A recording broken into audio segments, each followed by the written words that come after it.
જે છે કજ સર્વાધાર, નામ જેનું ગણ સહજાનંદ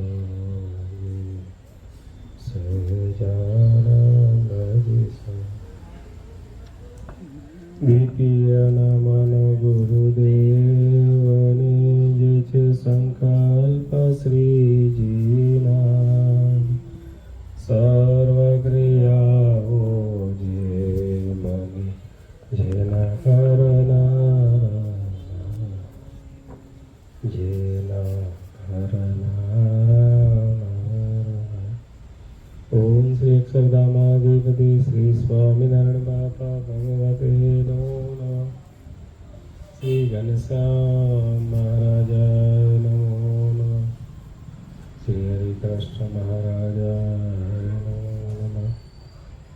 શ્રી સહજાનંદ સ્વામી મહારાજ નમો નમઃ. શ્રી પાતા શ્રી ભગવતે નમો નમઃ. શ્રી સદગુરુભ્યો નમો નમઃ. શ્રી સ્વામિનારાયણ આચાર્ય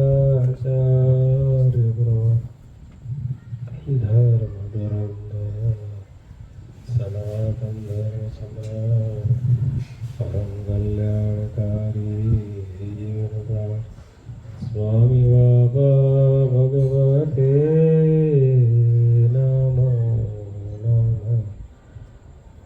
સ્વામિનારાયણ હરે. અથ વચનામૃત ગઢડા પ્રથમ પ્રકરણ. સંવત 1876 ના ચૈત્ર સુધી દ્વાદશી ને દિવસ સ્વામી શ્રી સહજાનંદજી મહારાજ શ્રી ગઢડા મધ્યે દાદા ખાચરના દરબારમાં શ્રી વાસુદેવ નારાયણના મંદિરે આગળ આથમણે બાર ઓરડાની ઓસરીએ ઢોલિયા ઉપર વિરાજમાન હતા અને સર્વે શ્વેત વસ્ત્ર ધારણ કર્યા હતા અને પોતાના મુખારવિંદની આગળ મુનિ તથા દેશ દેશના હરિભક્તની સભા ભરાઈને બેઠી હતી. પછી શ્રી વાસુદેવ નારાયણની સંધ્યા આરતી થઈ રહી. તે પછી નારાયણ ધુન્ય કરીને પછી શ્રીજી મહારાજ બોલ્યા છે, ધર્મ તે કેનું નામ છે? એનો શાસ્ત્રની રીતે કરીને ઉત્તર કરો.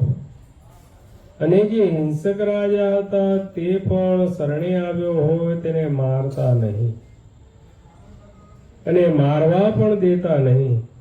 માટે શરણે આવ્યો જે જીવ તેને માર્યાનું જેમ પાપ છે તેમ બીજાને માર્યાનું પાપ છે કે નથી?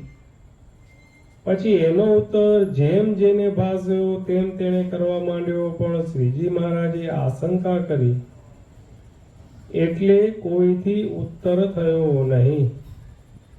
પછી મુનિ સર્વે બોલ્યા છે, હે મહારાજ, અમે એ જ તમને પ્રશ્ન પૂછીએ છીએ જે યજ્ઞાદિકને વિશે પશુ હિંસા સહિત ધર્મ કહ્યો છે અને અહિંસા રૂપ પણ ધર્મ કહ્યો છે. માટે એ જેમ યથાર્થ હોય તેમ કહો. પછી શ્રીજી મહારાજ બોલ્યા છે, હિંસા યુક્ત જે ધર્મ છે તે તો ધર્મ, અર્થ અને કામ પર છે અને અહિંસામય જે ધર્મ છે તે મોક્ષ પરાયણ છે અને એ સાધુનો ધર્મ છે. ને હિંસામય જે ધર્મ છે તે તો વ્યવહારિક છે પણ કલ્યાણને અર્થે નથી. અને જે અહિંસા રૂપ ધર્મ છે તે તો કેવળ કલ્યાણને અર્થે છે. માટે ગૃહસ્થ અથવા ત્યાગી એ સર્વેને અહિંસા રૂપ જે ધર્મ તે જ કલ્યાણને અર્થે કહ્યો છે.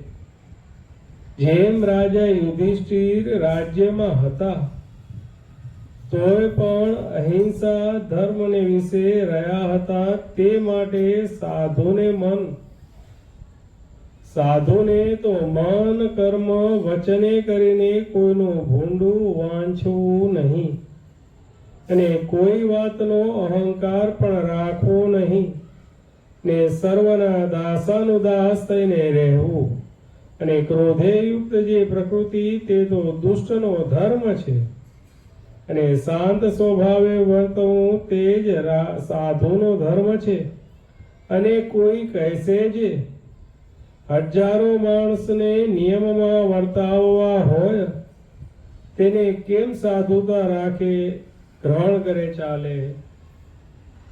તો એનો ઉત્તર એ છે જે રાજા યુધિષ્ઠિરનું હજારો ગામમાં રાજ્ય હતું તોય પણ સાધુતા રાખી હતી ને ડારા દેનારા તો ભીમસેન જેવા હજારો હોય તે વારીએ તો પણ વરે નહીં. તે કર્યા વિના રહેવાય નહીં. માટે તીખા સ્વભાવ વાળાની તો કાંઈ ખોટ નથી. એવા તો ઘણાય હોય પણ સાધુ થવું એ જ ઘણું દુર્લભ છે. ઇતિ વચનામૃત ગઢડા પ્રથમ પ્રકરણનું 69મું વચનામૃત પૂરું થયું. રહસ્યાર્થ પ્રદીપિકા ટીકા. આમાં પ્રશ્ન 1 છે.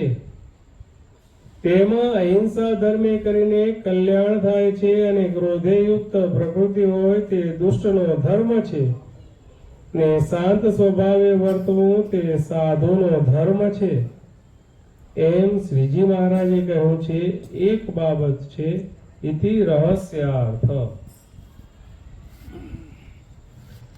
અનંત કોટી બ્રહ્માંડના અધિપતિ પૂર્ણ પુરુષોત્તમ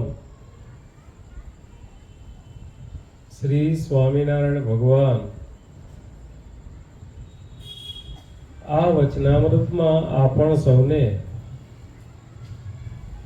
ધર્મની વાત કહે છે. ધર્મ બે પ્રકારે. એક અહિંસા ધર્મ એ મુખ્ય જે તે સમયે યજ્ઞ યાગાદિકમાં પશુઓની પશુ પંખીની બલિ ચડાવતા એ હિંસામય યજ્ઞ અને બીજા અહિંસામય. સર્વશ્રેષ્ઠ અહિંસા એ જ સર્વ ધર્મમાં શ્રેષ્ઠ છે. અહીંયા ભગવાન આપણને વાત કરે છે કે ભગવાન સંતોને પ્રશ્ન પૂછે છે. ભગવાન સભા પ્રત્યે પ્રશ્ન પૂછે છે કે ધર્મ કેનું નામ છે એનો શાસ્ત્રની રીત પ્રમાણે ઉત્તર કરો.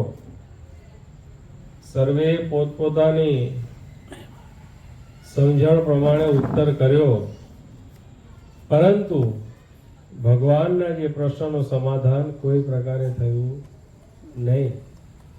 એટલે સર્વે ભગવાને આશંકા કરી. આશંકા થાય એટલે જે કઈ પ્રશ્ન થયો હોય એ ઉત્તર માન્ય ગણાય નહીં.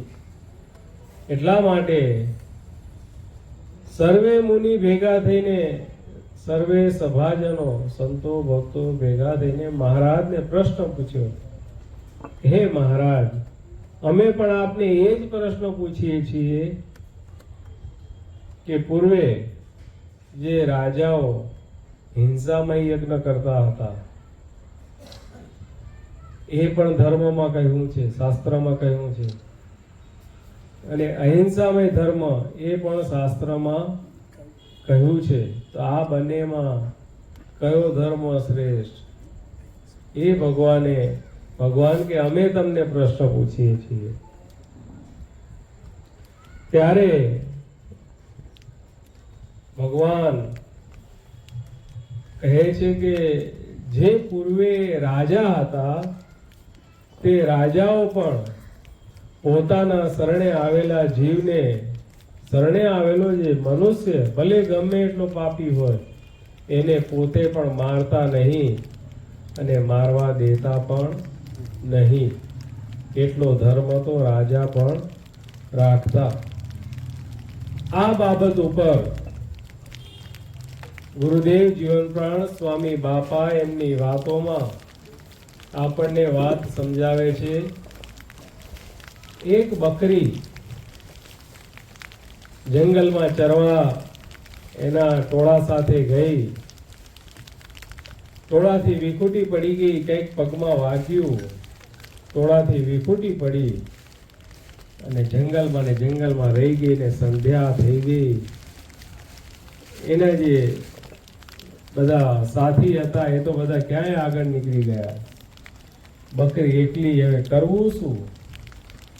તો બકરી એક ઝાડના થડે, ઝાડના આશરે બેઠી. ત્યાં એક પંજો હતો. બકરીને ખબર નથી કે આ પંજો કોનો છે, પરંતુ એ બકરી ત્યાં બેઠી. રાત્રે વારાફરતી હિંસક પશુઓ આવવા માંડ્યા. એ હિંસક પશુઓ આવે ને બકરીને કહે કે હું તને ખાઉં. ત્યારે બકરી કહે કે તને ખાવું હોય તો ભલે ખા, પણ હું તો આના આશરે બેઠી છું. પંજો બતાવે કે હું તો ભાઈ આના આશરે બેઠી છું, તને ખાવું હોય તો તું ખા, મારી કોઈ ના નથી. જંગલનો રાજા એવો જે સિંહ, સિંહનો ધર્મ શું? એ તો હિંસક પ્રકૃતિનું પ્રાણી કહેવાય. તો પણ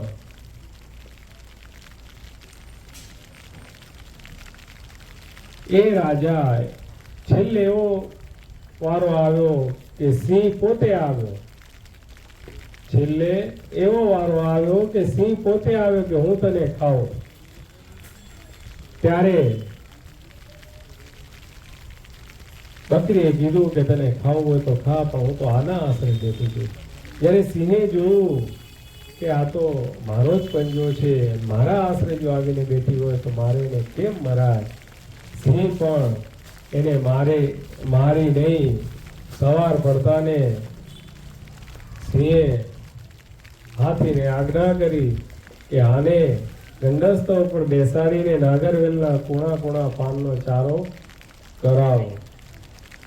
બંધુ, આ તો એક રૂપક વાર્તા કહેવાય.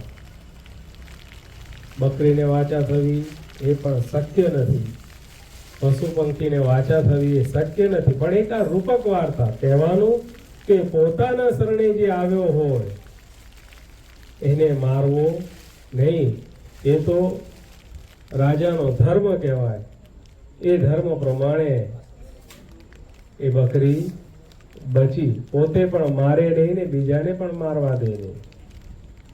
ભગવાનને મોટા આ લોકમાં પધારે જેવી ભગવાને આજ્ઞા કરી.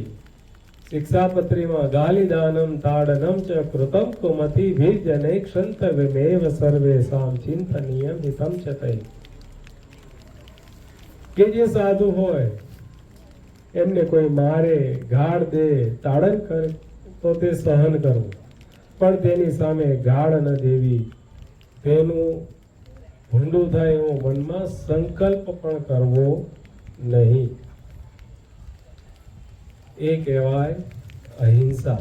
હિંસા કોઈને તલવાર લઈને મારી નાખો, કોઈને બંદૂક લઈને મારી નાખો, કોઈને ધાર્યું મારી દો, એ હિંસા તો ખરી જ. પણ હિંસાના પ્રકાર 3: મન, કર્મ અને વચન. મન, કર્મ, વચને કરીને કોઈને દુભવીએ એ એક પ્રકારની હિંસા જ છે. વાણીમાં બહુ ધ્યાન રાખવાનું. મુખ્ય વસ્તુ વાણીમાં ધ્યાન રાખવાનું છે. જેમ ગુરુદેવ જીવનપ્રાણ સ્વામી બાપાની વાતોમાં વાઘની છોકરાની મિત્રાચારી હતી, એ વાત પણ સ્વામી બાપા એમની વાતોમાં કહે છે કે વાઘને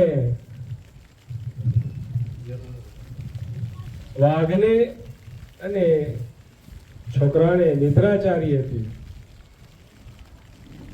પ્રસંગ હતો, ઘરે બોલાવ્યા ત્યારે કોઈ કે ગભરાશો ને, આ તો કૂતરા જેવો છે. શબ્દ શબ્દની મારામારી છે. જે છોકરાઓ, જે માવતરો, જે વહુઓ, દીકરીઓ, શબ્દની આ બધી મારામારી છે. જે સમાજમાં, સંસારમાં જે ઝઘડા થાય છે, ઘરે ઘરે ઝઘડા થાય છે, શેના છે? શબ્દના. હમણાં ઓલા ભાઈએ કીધું, જે એન્કરિંગ કરવા ભાઈ ઉભો થયો ને છોકરો, એ આ જીભ છે એ તાળું છે, મોઢું છે એ દુકાન છે. તાળું ખુલે પછી ખબર પડે કે હોનાની દુકાન છે કે ભંગારની દુકાન છે. બહુ મસ્ત વાત કરી. જીવનમાં શબ્દ ક્યારે એવા ન વાપરીએ કે આપણા શબ્દ કરીને સામેલો વ્યક્તિ નીચો પડી જાય, કે એનું અપમાન થઈ જાય અને એના કારણે એ સત્સંગમાંથી પાછો પડી જાય. સત્સંગીને ખાસ ધ્યાન રાખવાનું છે. ભલે નાનું બાળક છે. આપણા સદગુરુ ભક્તો વત્સલદાસજી સ્વામી, સદગુરુ ભક્તો વત્સલદાસ સ્વામીનો એક મોટામાં મોટો ગુણ, એ નાના બાળકને પણ તમે કહીને બોલાવે. ક્યારેય એ ભક્તવત્સલ સ્વામીને ગુસ્સો આવ્યો નથી. હિંસા 3 પ્રકારની: મન, કર્મ અને વચન. બધાય પોતપોતાની સત્તાનો, પોતપોતાના પૈસાનો, પોતપોતાના ધર્મ, જ્ઞાન, વૈરાગ, ભક્તિનો ખખા બતાવે અને જો જેમને તેમ શબ્દ વાપરી નાખે. જ્યાં સુધી શબ્દ બોલ્યા નથી ત્યાં સુધી એ શબ્દ તમારો ગુલામ છે. અને એકવાર મોઢામાંથી શબ્દ નીકળી ગયા તો તમે એના ગુલામ થઈને ઉભા રહો. રામાયણ અને મહાભારત થઈ. અંધના પુત્ર અંધ, જ્યાં મોઢામાંથી શબ્દ નીકળ્યા અને આખી મહાભારત થયું ને. માટે મન, કર્મ, વચને કરીને ક્યારે પણ કોઈને દુભાવવો નહીં. એ સાચો અહિંસા ધર્મ છે. અહિંસા ધર્મ એ જ સાચો છે. બાકી કોઈને, જેમ આચાર્ય સ્વામીજી મહારાજ ઘણી વખત આશીર્વાદમાં કે સંતને એક દર્ભની સળી કે સૂકું ઘાસનું તણકલું, ટૂંકમાં સાદી ભાષા, એ સૂકું ઘાસનું તણકલું હાથમાં લઈને કે હું તને મારીશ. હવે એમાં એને શું વાગવાનું, શું મારવાનું, તો પણ એનો અપરાધ લાગે. માટે જીવનમાં ક્યારે પણ મન, કર્મ, વચને કરીને કોઈનો અવગુણ અપરાધ કરવો નહીં. અત્યારે લાગે કે આ બાળક નાનું છે, પણ એ બાળકને જો શબ્દ લાગી જાય, સત્સંગમાંથી પડી જાય, સભામાં આવતા બંધ થઈ જાય, કથામાં આવતા બંધ થઈ જાય, મંદિરમાં આવતા બંધ થઈ જાય, તો એનો દોષ કોને લાગે? એ જીવ સત્સંગમાંથી પડે એનો દોષ કોને લાગશે? માટે મન, કર્મ, વચને કરીને ક્યારેય કોઈને દુભાવવા નહીં. એક નાનું દ્રષ્ટાંત જોઈ લઈએ, પછી આપણને આગળ હજી ઘનશ્યામ સ્વરૂપ સ્વામી પણ ભગવાન બાપા, સ્વામી બાપાના મહિમાની વાતો કરશે. આપણા ગુરુના ગુરુ કહેતા નિડર સિદ્ધાંતવાદી સદગુરુ શ્રી ઈશ્વરચરણદાસજી સ્વામી બાપાનો આ પ્રસંગ છે. ઈશ્વરચરણદાસજી સ્વામી બાપા જેતલપુર મંદિરના મહંત હતા. જેતલપુર મંદિરની આજુબાજુના ગામોમાં એક ગામડી નામનું એક ગામ, એ ગામમાં વિચરણ અર્થે સદગુરુ બાપા પધારેલા. એ સદગુરુ બાપા ત્યાં પધાર્યા. સદગુરુ બાપાની કથા વાર્તા થઈ, સદગુરુ બાપાના જે દર્શન કર્યા, સદગુરુ બાપાની વાણી સાંભળી, ત્યારે ગામનો એક નવ યુવાન, એક પાટીદાર યુવક સદગુરુ બાપાની પ્રત્યેનું આકર્ષણ થયું. એને સદગુરુ બાપાને પ્રાર્થના કરી કે હે ગુરુદેવ, મને આપની સાથે, આપની સેવામાં રાખો. ત્યારે સદગુરુ બાપા એ મુમુક્ષતા પારખી ગયા, પરંતુ એક નિયમ પ્રમાણે કે ભાઈ તને મારી સાથે આવવાની છુટ્ટી, પરંતુ તારા માતા પિતાની તું રજા લઈને આવ. મારી કોઈ ના નથી. તારા માતા પિતાની તું રજા લઈને આવ, હું તને પ્રેમથી શરણમાં રાખીશ, મારી કોઈ ના નથી. યુવકે વિચાર્યું કે જો ઘરે માતા પિતાની રજા લેવા જઈશું તો રજા તો મળશે નહીં. મળે? આપો તમે ભરતભાઈ.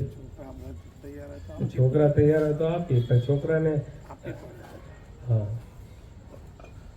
એટલે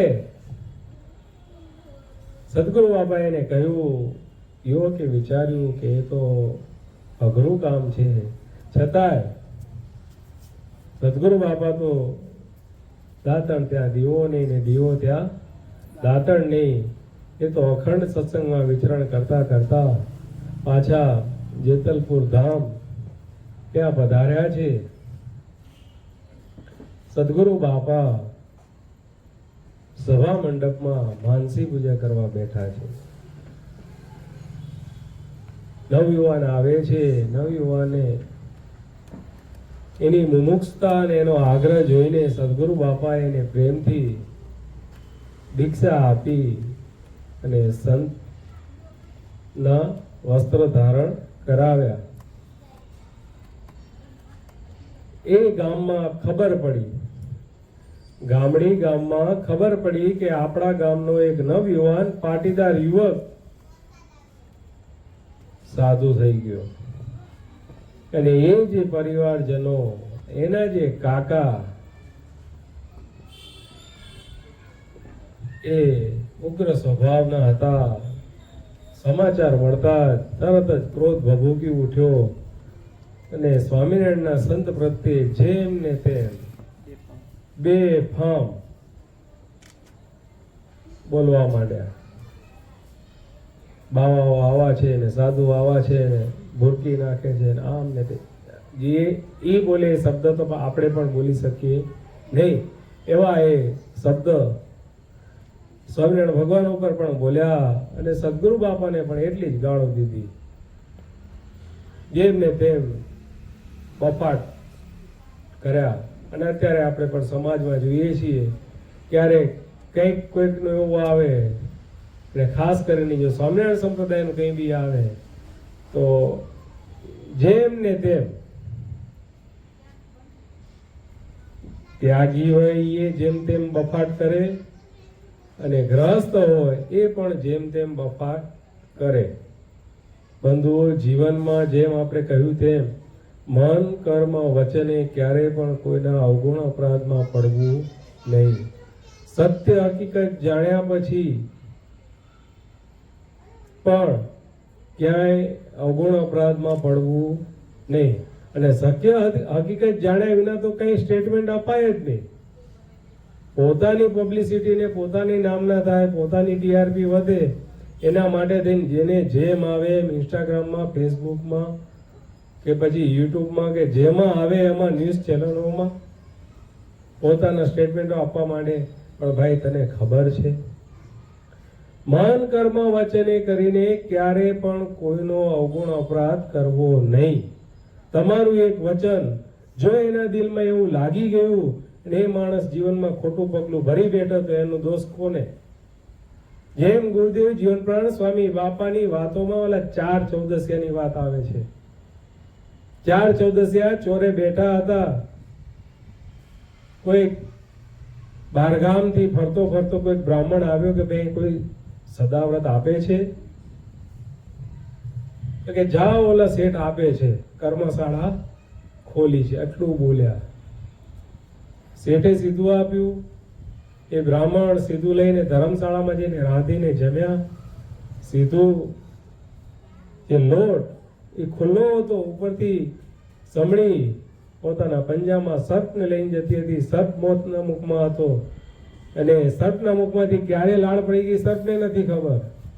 સમડીને પોતાનું ખાધ છે અને એ સર્પની લાળવાળો જે લોટ એના રોટલા કરીને ઓલા બ્રાહ્મણે ખાધા. ખાઈને સૂતા ઉઠ્યા નહીં, ભગવાનના ધામમાં પહોંચી ગયા. ધર્મરાજા કહે કે હવે આ પાપ લખવું કોના માથે? સમડીનું ખાધ છે, સર્પ પોતના મુખમાં છે, સર્પને ખબર નથી. શેઠે તો ભલું કરવા માટે થઈને આ સદાવ્રત ચલાવે છે, હવે કોના માથે આ પાપ લખવું? ત્યારે જેમ સીસીટીવીમાં બધું આપણે રિવાઇન્ડ કરીને જોઈએ ને, એમ ધર્મરાજા પણ સીસીટીવીમાં જોયું બધું રિવાઇન્ડ કરીને કે ભાઈ આ કોના માથે લખવું. ત્યારે ઓલા જે 4 ચૌદસિયા એના ઉપર પાપ આવ્યું. બ્રહ્મ હત્યાનું પાપ ઓલા 4 ચૌદસિયા ઉપર આવ્યું. કેમ? વચને કરીને એને અપરાધ કર્યો કે એને એવું કડવું વેણ બોલ્યો, એવું કડવું વચન બોલ્યો ભાઈ, એના કારણે જો કોઈ વ્યક્તિ ખોટું પગલું ભરી બેસે, એના જીવનમાં કંઈક જાનહાનિ થઈ જાય તો એનું પાપ આપણને લાગે. માટે જીવનમાં ક્યારે પણ શબ્દ એવા ક્યારેય ન વાપરવા. આ ગામડી ગામનો જે આ પાટીદાર આખો સમાજ જેતલપુર મંદિરે આવીને ધમાલ કરવા માંડ્યો. અને એમાં જે નવયુવાન જે સંત હતા એનો જે કાકો પૂર્વાશ્રમનો એને આવીને સદગુરુ બાપા માનસી પૂજામાં મગ્ન હતા અને આવીને સટાસટ બૈડામાં સોટીઓ મારવા માંડી. સદગુરુ બાપાની મૂર્તિની એક તલભાર પણ રેખાઓ ક્યાંય ફરી નહીં. એ જ હસતા મુખારવિંદે જે ભગવાનને જમાડતા હતા એમને એમ જ ભગવાનને જમાડતા રહ્યા. જેવી માનસી પૂજા પૂર્ણ થઈ ત્યારે સદગુરુ બાપા એકદમ નિર્મળ શાંત, સંત પારસ ચંદન ભાવના, સંત પારસ ચંદન ભાવના, પોતે ક્યારેય પણ ક્રોધ કરે નહીં અને સામેલાનો ક્રોધ એને પણ શાંત કરે. એવા જે સંત સદગુરુ બાપા પોતાની અમી દ્રષ્ટિ એની ઉપર રાખી સ્મિત આપ્યું, હાસ્ય કર્યું અને કહ્યું કે આવો ભગત. જ્યાં સદગુરુ બાપાની વાણી સાંભળી, સદગુરુ બાપાના મૂર્તિના દર્શન કર્યા, સદગુરુ બાપાની આંખમાંથી જે અમી વર્ષા વરસતી હતી એનો જે અનુભવ થયો ત્યારે ઓલો ભાઈનો જે ગુસ્સો એકદમ શાંત થઈ ગયો. સંત પારસ ચંદન ભાવના, એ જે સંત પારસ જે લોઢાને અડે એ લોઢાને સોનું કરી દે, જે ચંદન ભાવના પ્રકારનું જે ચંદન એ ઉકળતા તેલમાં એક તલ ભાર જો એ ઉકળતા તેલમાં એ ચંદન નાખીને તો એ તેલ એકદમ ઠંડુ થઈ જાય અને ફરી ક્યારે એ ગરમ થાય નહીં. એવા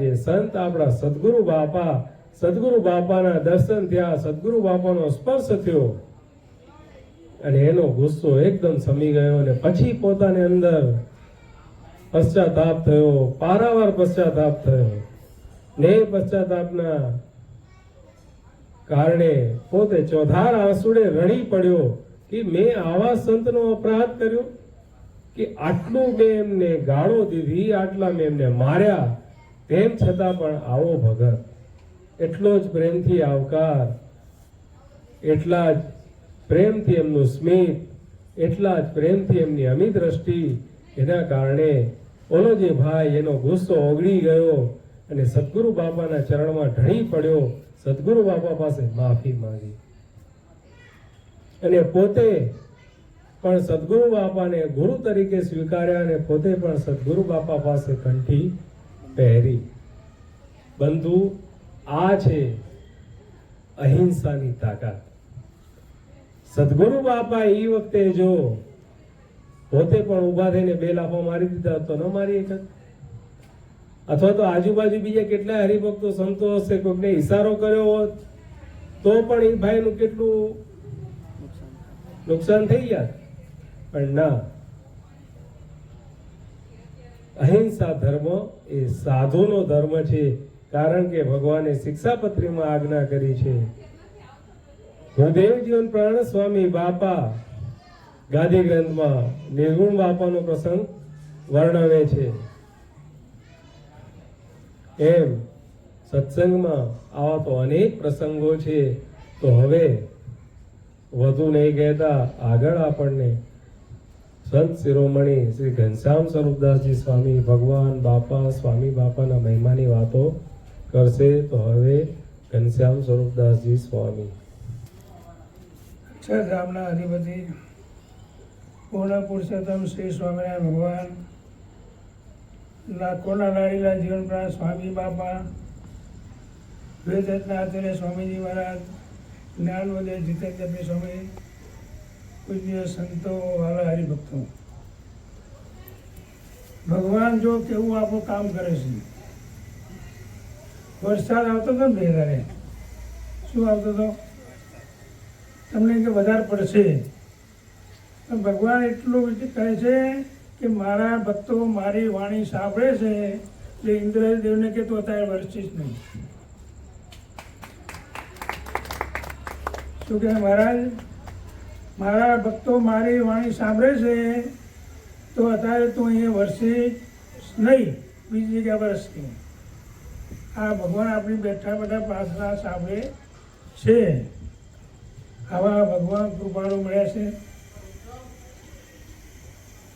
મહારાજે એક વખત કીધું કે ભાઈ તમને જે લેવું હોય તમે હું તમને આજે આપવા તૈયાર છું. મહારાજ કહે છે આવો ભક્તો જે લેવું હોય તમે હું આજે આપવા તૈયાર છું. લાઈન લાગી. ભગવાન આપતા કોણ લેવા બાકી રહેવી? વારા પરથી આવ્યા. પેલો કે મને બુદ્ધિ આપો, પેલો કે મને ધન આપો, બધા અલગ અલગ બધું માંગવા મળે. ભાઈ ભગવાને બધું આપતા ગયા આપતા ગયા આપતા ગયા. ત્યારે લક્ષ્મીજી પાસે બેઠા હતા. કે બેઠા હતા મહારાજ જોડે. ત્યારે લક્ષ્મી કે મહારાજ આ તમે બધા આપી દેશો તો તમારી પાસે કોઈ નહીં આવે. કે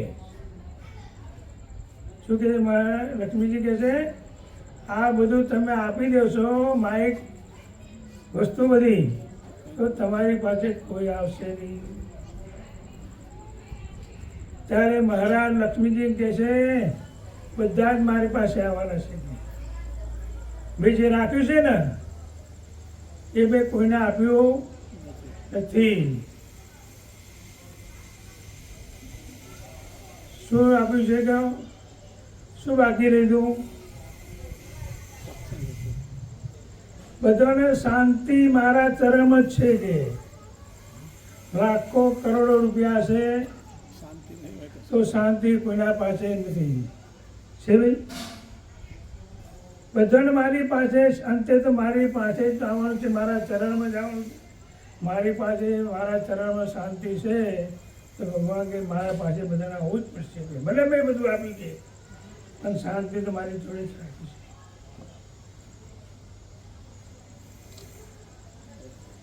એક કરોડપતિ માણસ હતો, સંતો પાસે આવ્યો.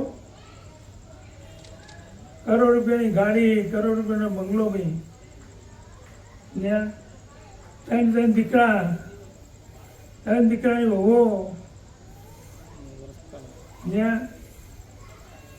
ત્યારે સંતોને બોલો ભાઈ કે મારે આજે છેલ્લો દિવસ છે. કે સ્વામી શું કે છે?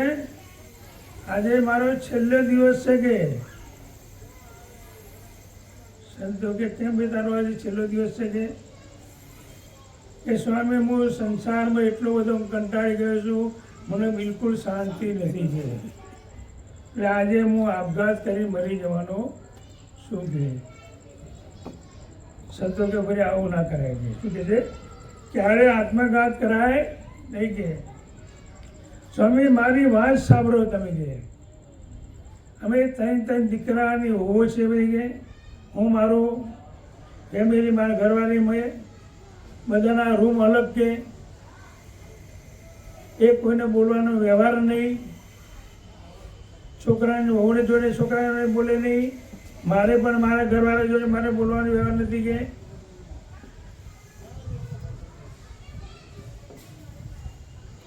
અને આટલી બધી મિલકત છે છતાં પણ અંતરમાં શાંતિ નથી.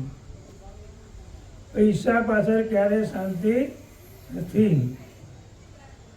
સાચું સુખ ને સાચી શાંતિ ભગવાનના ચરણમાં છે ને ભાઈ? સરદાર સ્વામીને ઓળખો ને બધા ભાઈ? આ બધા સરદાર સ્વામી ઓળખતા છે બધા કાઠિયાવાડના. એક વાત કરતા હતા,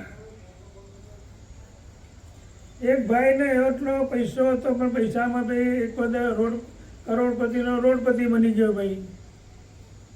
શું બની ગયો? આજે કરોડપતિ, કારણ રોડપતિ બની ગયો. હવે એને એમ થયું કે મારે હવે જીવીને શું કરવું કે હવે તો અને ખાવા ભેગો થતો અને પૈસો આ કંઈ છે નહીં, કરવું શું કે? તારે એની ઘરવાળીને કે એમ કામ કર, હું તને તારા પિયર તને મેલી દઉં કે, અને પછી કોઈ જંગલમાં હું જઈશ, જો કંઈ નોકરી ધંધો મળશે તો ઠીક છે, તો તને પાછી લઈ જઈશ કે ફરતા ફરતા પૂરું કરી દઈશ મારું જીવન કે. હા ભાઈ, એની પત્નીને લઈને ક્યાં ગયા ભાઈ? એના પિયર. જો કે આ તમારી બહેનને તમે રાખો કે, અને હું જાઉં છું કે જંગલમાં કે. તારે એના શાળા હતા કે ભાઈ બધે તમારી પાસે કંઈ પૈસા છે કે મારી પાસે કંઈ પૈસો નથી કે. એના શાળા કે 500 રૂપિયા ભાઈ કે. શું કે છે? હા 500 રૂપિયા લેતા જાઓ કે, કંઈ તમારે કંઈ રસ્તામાં ખાવું હોય, ટિકિટ કરવું હોય તો કામ આવે કે. 500 રૂપિયા લઈને નીકળ્યા. આગળ થોડા ગયા, જંગલમાં ગયા, ત્યારે એક મહાત્મા મળ્યા રસ્તામાં. કોણ મળ્યું ભાઈ? એક મહાત્મા મળ્યા. મહાત્માને પૂછ્યું તમારે ક્યાં જવું? કે મારે આમ જવું છે કે. પેલો ભાઈ કે હાલો આપણે બે જોડે જે હાલીએ તો વાતો કરતા કરતા જઈએ તો રસ્તો જલ્દી કપાઈ જાય. આગળ જતા જતા બરાબર કીધું, મહાત્માજી એ વાત કરો. શું કે છે? એ વાત કરો તો આ રસ્તો ખૂટે કે અને આપણો ટાઈમ જાય કે.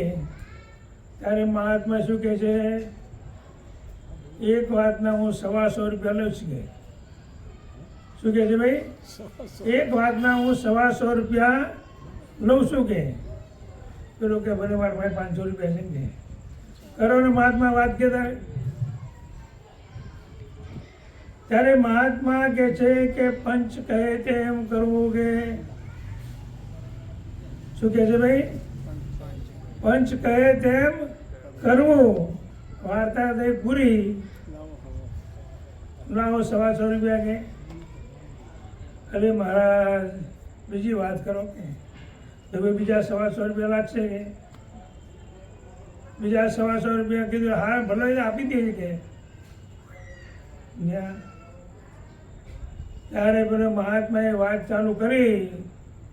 ત્યાં સંગાત વિના ચાલવું નહીં. શું કે છે? સંગાત વિના ચાલવું નહીં એકલા. વાર્તા થઈ પૂરી. લાવો 125 રૂપિયા. આમ કરતા કરતા મહારાજ પેલા ભાઈ કે ભાઈ મહારાજ મોટી મોટી વાતો કરો, આવી નાની નાની વાતો શું કરો છો? હું તમને 125 રૂપિયા આપું છું ને કે. ભાઈ મારે હોય કહું તને કે. તો બીજી વાત કરો, ત્રીજી વાત કે. તો બીજા 125 રૂપિયા લાગશે પેલા કે. લાવ 125 રૂપિયા. ત્યારે શું કે છે? પોતાની પત્નીને ક્યારેય સાચી વાત કરવી નહીં. તમે શું કરો ભાઈ ભરતભાઈ? સમય પ્રમાણે કેવું પડે અત્યારે તો. સાચી વાત કહેવી જ પડે. પોતાની પત્નીને ગમે તે વાત હોય તો પોતાની પત્નીની વાત કહેવી જ પડે. અને તમારી પેટમાંથી કરાવે જ. તો પેલો કે વાત થઈ પૂરી ભાઈ. હવે 100 રૂપિયા રહ્યા છે કે કઈ કઈ એક વાત બીજી. જ્યાં ત્યારે પેલો કે મહારાજ બીજી છેલ્લી વાત કરો, લાંબી લાંબી કરો કે મહારાજ લાવ 100 રૂપિયા કે પેલા મહારાજ કે લો 100 રૂપિયા આપ્યા કે 500 પૂરા થઈ ગયા ભાઈ. ત્યારે પેલા મહાત્મા કહે છે ભગવાનને મોટા પુરુષને સંતની આગળ ક્યારેય જૂઠું બોલવું નહીં. શું કીધું ભાઈ? ભગવાન મોટા પુરુષ ને સંત અહીંયા આગળ ક્યારેય જૂઠું બોલવું નહીં. વાર્તા થઈ પૂરી. પેલો મહાત્મા કે મારે આ ગામમાં જવું છે. અને પેલો તો પછી આગળ હાલ્યો ગયો થોડો આગળ ગયો. એક ગામમાં એક મહાત્મા મરી ગયેલા ભાઈ. હવે પંચ ભેગું થઈ હતું કે ભાઈ આને કોઈ દાટી આવે તો એને 5 રૂપિયા અમે આપીએ. અને પેલાને યાદ આવ્યું. શું આવ્યું? મહાત્માએ કીધું કે પંચ કહે તેમ કરવું કે ત્યારે લાવ કે હું દાટી આવું કે લ્યા 5 રૂપિયા કહેતા. ત્યારે બીજી વાત હતી કે સંઘાત ના ચાલવું નહીં. એટલે પેલા મરદાને લીધું. મહાત્માને ખબર ના આગળ મરી ગયેલા સંઘાત કહેવાય ને. જંગલમાં લઈ ગયા ભાઈ. જંગલમાં ખાડો ખોદ્યો. શું કર્યું? ખાડો ખોદીને પેલા મહાત્માને અંદર દાટવાની તૈયારી કરી. હવે પેલા મહાત્માએ લુંગી પહેરેલી ભાઈ. લુંગીમાં હીરા માણેકની પોટલી હતી કટીમાં. એ બધી પોટલી પડી ગઈ બારે. અને પેલા મહાત્માને મેં દાટી દીધા. દાટીને રેતી બધી વારી પૂરું કરી દીધું. પેલી પોટલી પડી હતી ને તાણી પેલા ખોલીને જોયું. આ તો હારો હીરા માણસ છે. શું કે છે? આ તો હીરા માણસ નીકળ્યા. હવે આપણે કંઈ કમાવા જવાની જરૂર હજી પાછા વળીએ કે ત્યારે યાદ આવ્યું કે સંઘાત વિના ચાલવું નહીં. ત્યારે આવ્યો ત્યારે તો સંઘાત હતો. હવે મહાત્મા દાદીઓ એકલો થઈ ગયો નહીં. ત્યારે કે સંઘાત વિના ચાલવું હોય તો કેમ કરવું છે? તો એને જો એક શેવરો હતો. શેવરો તમે જૂના માણસો છે ગામડામાં શેવરો આવે કાંટાવાળો. ઉંદર જેવો હોય પણ કાંટા હોય માથે. એ શેવરો ક્યાં ભોર વળી જાય ત્યાં એને પકડીને ફિલ્મ લઈ લીધું ભાઈ. આ આપણો સંગાત કે આગળ ચાલે ચાલે ચાલે તો બહુ ઊંઘ આવી. એ ઝાડને થાકી ગયા વટ નીચે તો સૂઈ ગયો. બરાબર થાક્યો તો નહીં. આરામ કરી પછી જવું કે ત્યાં મણિધર નાગ રહેતો હતો. શું રહેતો ભાઈ? એ ત્યાં એનું મણિધર નાગનું ઘર હતું ત્યાં. હવે મણિધર નાગ પોતાનો મણિ તો મેળવી અને ચરવા ગયેલો ભાઈ. દૂર ગયો એને ખબર પડી ગઈ મારી જગ્યા કોઈ આવ્યું છે. ત્યાં પેલો શેવરો થેલીથી નીકળી બહાર ફરતો હતો. મણિધર નાગને પેલા શેવરાએ પકડી લીધો ભાઈ. પૂંછડી વીંટાઈ દીધો અને માથા મારથી મારી મારી મરી ગયો. લોહી લુહાણથી મરી ગયો. એ મરી ગયો પછી પેલો મણી હતો મણી એ લઈને પછી નીકળ્યો. હવે આટલા બધા પૈસા થઈ ગયા ભાઈ. હીરા માણસ બધું આવી ગયું. પછી કોઈ બાકી રહ્યા આ ઝાડુ હાથમાં રહે ભાઈ. તો આ તો કોન્ટ્રાક્ટરને કે ભાઈ આ તો મારે 10 માળનું મકાન બનાવી દે. અને ગાડીનો ઓર્ડર આપી દીધો ભાઈ. મર્સિડીઝ આવી જાય, આ આવી જાય, તે આવી જાય, બધું આવી ગયું. નોકરો ચાકરો બધું આવી ગયા. ત્યારે બહુ પૈસો આવે ને ભાઈ ઘરમાં. ત્યારે પહેલી ઈચ્છા કોને આવે ભાઈ? બાજુ હતી. બહુ પૈસા આવે એટલે પાડોશીને ઈર્ષા આવે. તારે પેલા રાતોરાત બંગલા ગાડીઓ થઈ ગઈ. જોડે પાડોશી બાઈ હતી, બે બેનપણીઓ હતી. પાણી ભરવા ગઈ કુએ. તારે પેલી બાઈ કે ચંચળ, ઓ ચંચળ, આ તમે રાતોરાત પૈસાદાર કેવી થઈ ગયા કે? કે તો ખરી મને કે તું મારી બેનપણી હતો કે અરે બેનપણી કે મને ખબર નથી કે અરે તું મારી બેનપણી સાચી નથી કે અરે પણ ભલી માણી મને ખબર નથી, હું તને કાલે કહીશ કે. શું કે છે? હું તને કાલે કહીશ કે. પેલી ઘરે આવી ત્યાં પછી એના ઘરવાળાને કીધું તમે આટલા બધા આપણે રાતોરાત પૈસાદાર કેવી રીતે થઈ ગયા કે? શું કહે છે ભાઈ? રાતોરાત પૈસાદાર કેવી રીતે થઈ ગયા કે? આ પૈસા તમે લાયા કે ત્યાં બધા કે મને કહો તો ખરા કે તારે પેલાનું શું વચન આવીને આવ્યું ભાઈ? પોતાની પત્નીને ક્યારેય સાચી વાત કહેવી નહીં. પેલા એ વાપરી યુક્તિ વાપરી. શું વાપરી? કે આમે હું મરવાનો હતો કે એક જંગલ આવ્યું રસ્તામાં કે મોટું આકડાનું દૂધ કાઢ્યું, એક ગ્લાસ ભર્યો કે. શું કહે છે ભાઈ? આકડાનું દૂધ હતું, એક ગ્લાસ ભર્યો કે અને મેં તો એક ઘૂંટો પીધો કર્યો મણી નીકળ્યો કે. શું કહે ભાઈ? મેં તો બીજો ઘૂંટો પીધો કે બીજો મણી નીકળ્યો, ત્રીજો ભર્યો, ત્રીજો મણી નીકળ્યો કે. એટલે આપણે પૈસાદાર આવી રીતે થશે કે હવે ત્રણ મણી મળ્યા કે એક જ વાટા આવ્યો છે કે એક જ વાપર્યો છે કે બે તો પડ્યા છે કે.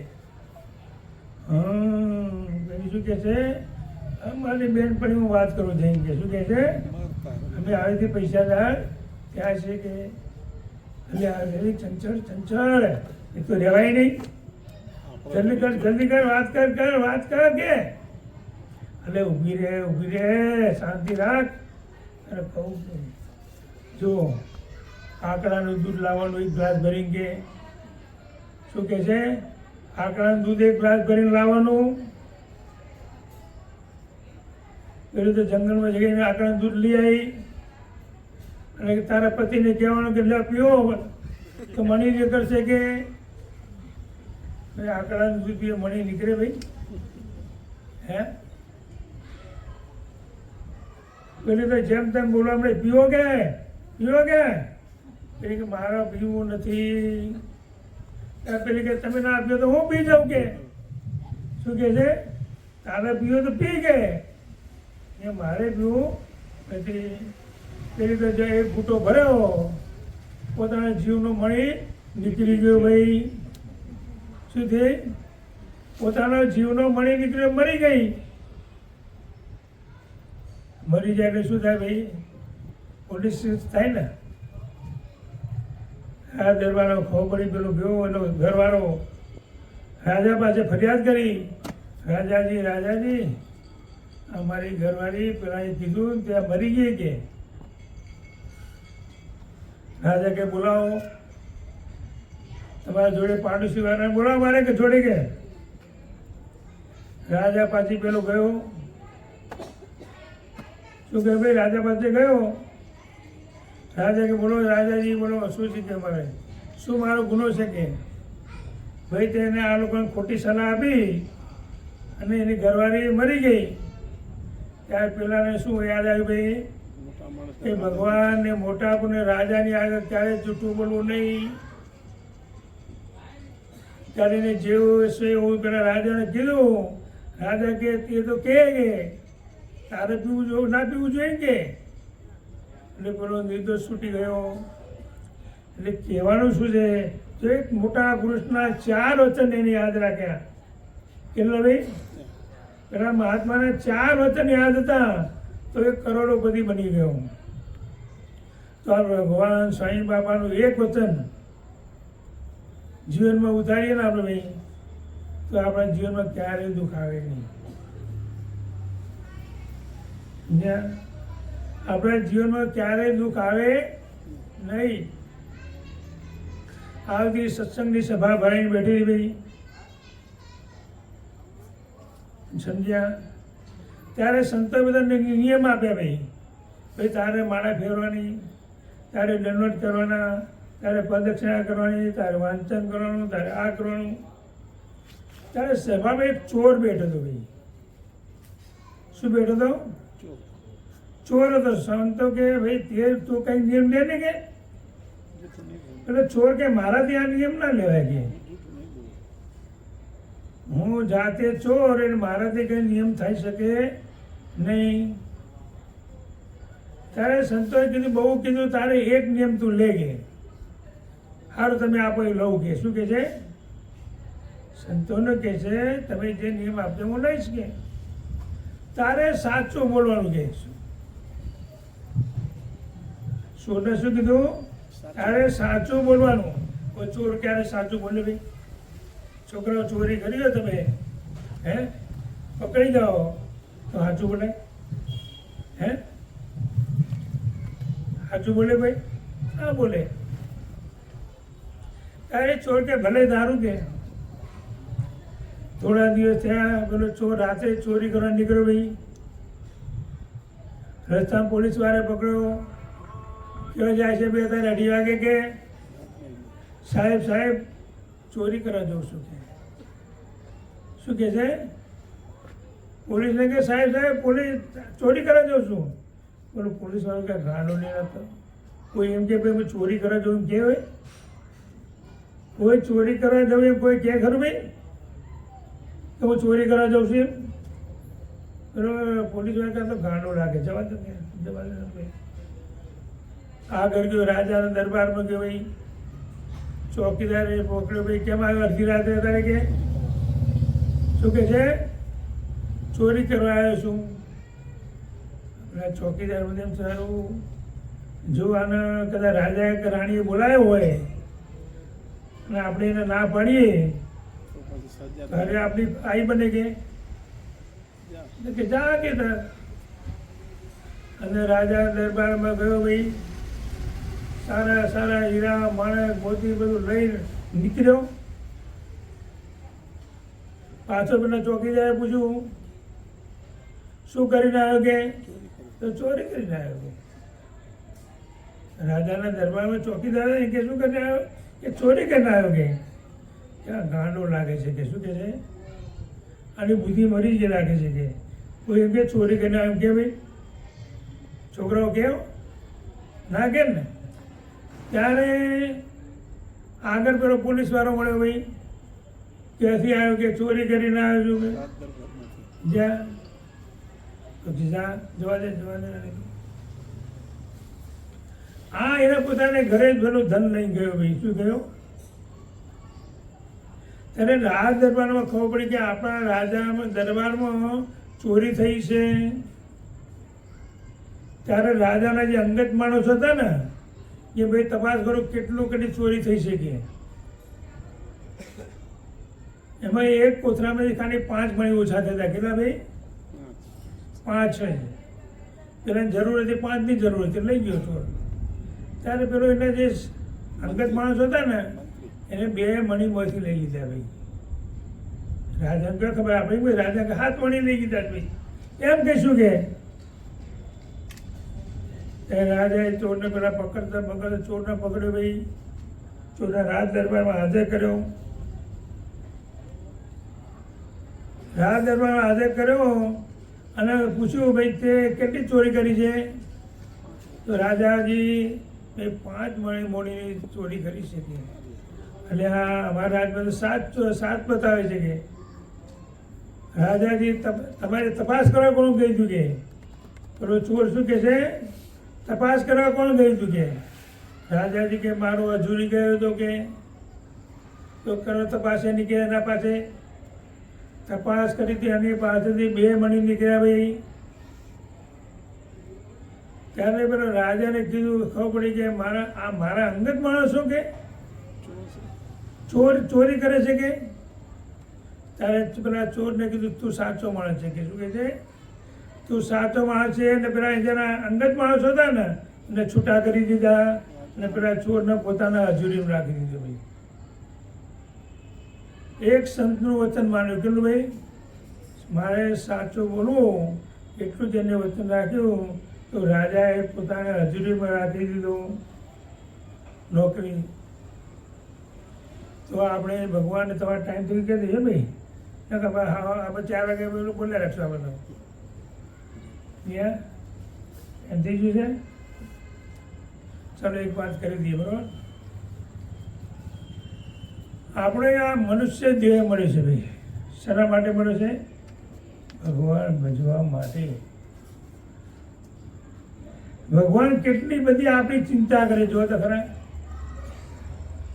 ભગવાન આપણી કેટલી બધી ચિંતા કરે છે. જ્યારે બાળક જન્મે છે ને ભાઈ શું છે બાળક જન્મે છે ત્યારે ભગવાન એની માતાના સ્તનમાં દૂધ આપે છે. શું કરે છે ભગવાન જ્યારે બાળક જન્મે છે ને ત્યારે માતાના સ્તનમાં દૂધ આપે છે. ભગવાન સમજે છે કે જો હું આને જન્મ આપીશ તો આ રોટલા કે ભજીયા ખાઈ શકવાનો નથી. એટલે ભગવાન એને માતાના સ્તનમાં દૂધ આપે છે. માતાના સ્તનમાં દૂધ ક્યારે આપે પોતાનો બાળકનો જન્મ થાય ને ભાઈ બાળકનો જન્મ થાય પછી તરત ભગવાન એને માતાના સ્તનમાં દૂધ આપે છે.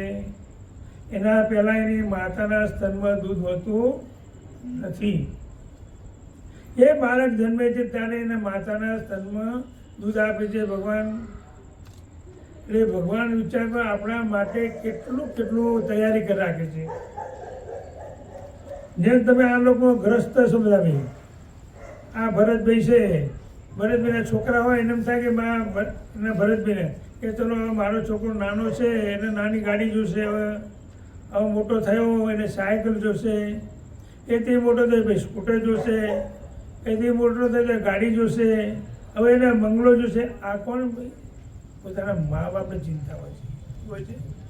તેમ ભગવાન આપણા દરેકની ચિંતા કરે છે. શું કરે ભાઈ એ જે મા બાપ છે ને એનો ક્યારેય ભૂલવા નહીં. મા બાપના આશીર્વાદ છે એવા કોઈના પર આશીર્વાદ નથી સમજી લેજો. ગામમાં એક બાઈ હતી એનો પુરુષ મરી ગયો ભાઈ. શું ભાઈ એનો પુરુષ મરી ગયો ત્યારે એનો પુરુષ મરી ગયો તો એને એક બાળક હતો નાનો ભાઈ. શું હતો છોકરો નાનો હતો. હવે પેલી બાઈને પાસે કંઈ આજીવિકા માટે કંઈ હતું નહીં. કોઈના ઘરે કપડો ધોવા જાય વાસણ ધોવા જાય આમ કરી એ પૈસા લાવી પોતાના છોકરાના ભણાવતી રહી.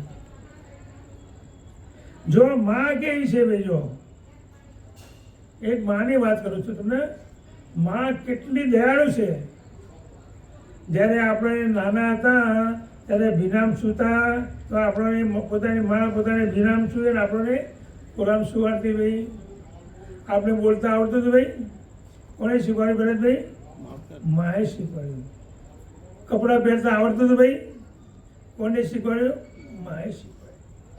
ખાતે આવડતું હતું ભાઈ કોને શીખવાડ્યું માએ શીખવાડ્યું. આ બધું માએ આપણે બધું શીખવાડ્યું આપણી માએ. ત્યારે પેલો છોકરો ધીમે ધીમે મોટો થયો પોતાની માં લીંબોડીઓ વેચી ખેતરામાંથી લીંબોડી આવે ને લીમડાની એ વેચી છોકરાને ફી ભરીને પોતાને પરણાયો ભાઈ ભણાયો. ત્યારે એ છોકરો મોટો થતો કોલેજ ગયો પહેલું વર્ષ બીજું વર્ષ. હવે એ છોકરાને કોલેજની અંદર એક પ્રેમિકા જોડે એને પ્રેમ થઈ ગયો ભાઈ. શું થઈ ગયું છોકરાને પ્રેમિકા જોડે પ્રેમ થઈ ગયો. અહીંયા એની માતા રોજ રાહ જોએ કે મારો દીકરો આવે અમે બે જણા જમીએ. શું ભાઈ મારી માં આવે મારો દીકરો આવે અમે બે ભેગા થઈને જમીએ. દીકરો મોડો આવ્યો પ્લીઝ એ મારે કે દીકરા વહેલો આવતો હતો કે તારે ખાઈ લેવું કે તારે ખાઈને સુઈ જવું કે હવે માનો સ્વભાવ ક્યારે મૂક્યું શું એ ને દીકરાને ખવડાય સિવાય. બીજા દાડે થયો, ત્રીજા દાડે થયો, મોડા આવ્યો તારે એને પ્રેમની પ્રેમિકા શું કે છે, તને મારા વિશે પ્રેમ છે ભાઈ કે શું કે છે, તને મારા વિશે પ્રેમ છે કે? અરે વાહ વાહ, આવું કેમ બોલે છે કે મને તારા વિશે જ પ્રેમ છે કે શું કે છે, મારે તારા વિશે પ્રેમ છે કે? તારે પેલી પ્રેમિકા કે છે હું માગું તો આપીશ કે શું કે છે ભાઈ? પ્રેમિકા શું કે છે હું માગું તો આપીશ કે? તારે પેલો કે શું ના આપું તારા માટે કે તું માગે આપું કે? અત્યારના છોકરા પ્રેમ કરે તો બહુ છોકરી શું માગે તો આપે, સારો મોબાઈલ આપે ભાઈ, શું આપે? આઈફોન આઈફોન આપે, બીજું આપે. અને પેલી ભાઈ શું કહે, પેલી પ્રેમિકા અને જો મારે જે જોઈએ તું આપીશ કે? અરે આપીશ ગાંડી કે શું કહે છે, બોલતો ખરી કે મને તારી માનું કાળજું જોઈએ છે. શું કહે છે ભાઈ? મને તારી માનું કાળજું જોઈએ છે કે? પછી આપે કોઈ? હા ભાઈ તો ઉપડ્યા કે ઉપડ્યા બજારમાં જ્યાં છરો લીધો, શું કર્યું? બજારમાં જઈને છરો લીધો, છરો લઈને આ તો ઘેર પહોંચ્યા, એની મા બિચારી રાહ જોઈ છે, મારો દીકરો આવે જમીએ, મારો દીકરો આવે જમીએ. એ મોડું થઈ ગયું, થાળી પીસીને તૈયાર રાખી ભાઈ. શું કર્યું? થાળી પીસીને તૈયાર રાખી. તારો દીકરો આવ્યો કે દીકરા ખાઈ લે કે તારા દીકરાએ ઘા કર્યો ભાઈ. શું કર્યો? જા મારે નથી ખાવું કે હવે મને આમ છે સમજ્યા, થાળીને ઘા કરી દીધો. અરે માણસ કે છોકરો કોઈને જો ઝઘડીને આવે છે કે ચલો હુઈ જઈએ, હાલો ને કે સુઈ ગયા કલાક પછી હુઈ ગયા, 2 કલાક રાત પડી, અડધી રાત. ત્યારે પેલા બી જાગ્યા, પોતાની માના છાતી પર બેસી ગયો ભાઈ. માં જાગી ગઈ, માને એમ કે મારો દીકરો છે ને કે હે છરો માર્યો ભાઈ, મોદી કાળજું કાઢ્યું. ભરતભાઈ કાળજું કાઢીને આ ભાઈ લઈને હાલ્યા. ક્યાં જાય છે? કાળજું લઈને દોડ્યા. લઈને જતા દોડતા દોડતા દોડતા ઠેસ વાગી ભાઈ પથ્થરની. ગળરોટીઓ ખાઈ ગયો, પેલું કાળજું પડી ગયું. ત્યારે હાથમાંથી કાળજું બોલ્યું, શું બોલ્યું ભાઈ? દીકરા વાગ્યું નથી કે શું કે છે? માનું કાળજું પડી ગયું છે, છતાં દીકરાને માનું કાળજું બોલે છે કે દીકરા વાગ્યું નથી ને કે. હા ભાઈ કાળજું લઈને ઉપડ્યા, પાછા ઊભા થઈને પેલી પ્રેમિકા પાસે ગયા. તો કહેતે રે મારી માનું કાળજું તો ના કે લાવે, પણ જો લાવ્યો ને ક્યાં ભાથીડો કે શું કે છે? અચ્છા ભાથીડો કે હું મારે જો પૂછે કે એ પેલો કાળજું લઈને પ્રેમિકાને આપે છે કે લે આ કાળજું કે. ત્યારે પેલી પ્રેમિકા શું કે છે, તને તને હટ કે તારી માને મારતા તને દયા ના આવી કે મને ગમે શું કે છે? તારી માને મારતા તને દયા ના આવી તો તું મને ક્યારે મારી તો દયા આવશે ને કે આજથી મારા ઘરે તો આવતો નહીં કે ફૂટ ફૂટ કે શું કે છે? અહીંથી કોઈ મારા ઘરનું પગથિયું તું ચડતો નહીં કે. જુઓ તો કા માં કેટલું માનું કાળજું પડી જતા દીકરાને કહે છે દીકરા વાગ્યું નથી. એટલે માનો ઉપકાર ક્યારે ભૂલતા એનો દીકરાઓ. માને રોજ પગે લાગજો, બધા લાગો તો બેટા તમે પગે. સ્કૂલે જઈએ ને અમે પેલા નાના હતા ને પેલા મા બાપના પગે લાગી પછી સ્કૂલે જતા રહે. જ્યાં આપણો નરેન્દ્ર મોદી જોવો તો ખરા, નરેન્દ્ર મોદી સાહેબ છે ને એ પણ એની માને રોજ ફોન કરીને જય સોમનાથ કહેતા નહીં. એના માના આશીર્વાદથી આટલે એટલા આગળ છે. આપણે જો બધાને આગળ આવવું હોય તો પોતાના મા બાપને રોજ આપણે પગે લાગવું ને લાગશો બધા ભાઈઓ. હે આગળ આવવું હોય તો મા બાપના આશીર્વાદ છે ને બહુ મોટા છે. એના આશીર્વાદ જેવા કોઈના છે નહીં. મા બાપની સેવા કરશો તો ભગવાન તમારી ખૂબ રાજી થશે. સ્વામિનારાયણ ભગવાન પોતે પોતાના મા બાપની સેવા કરી છે ભાઈ. સ્વામી બાપાએ પોતાના મા બાપની સેવા કરી છે. આપણા જે બધા ઈશ્વર બાપા, ગોપાલ બાપા જોઈએ, સ્વામિનારાયણ ભગવાન બાપાશ્રી, આ બધાએ પોતાના મા બાપની સેવા કરીને આપણને શીખવાડી છે કે આવી રીતે સેવા કરશો તો ભગવાન તમારી પર ખૂબ રાજી થશે ને થશે. બોલો આજના સભામાં કંઈ વધારે બોલાઈ ગયું હોય તો માફ બધે બોલો છે. અક્ષરધામના અધિપતિ સ્વામિનારાયણ બાપાની જય, ઘનશ્યામ મહારાજની, હરે કૃષ્ણ મહારાજની જય, સહજાનંદ મહારાજની જય. બાપા શ્રીની જય, સદગુરુ શ્રીની જય, સ્વામિનારાયણ આચાર્ય પ્રવર્ત ધર્મ ધુરંધર સનાતન ધર્મ સમ્રાટ પરમ કલ્યાણકારી જીવન પ્રાણ સ્વામી બાપા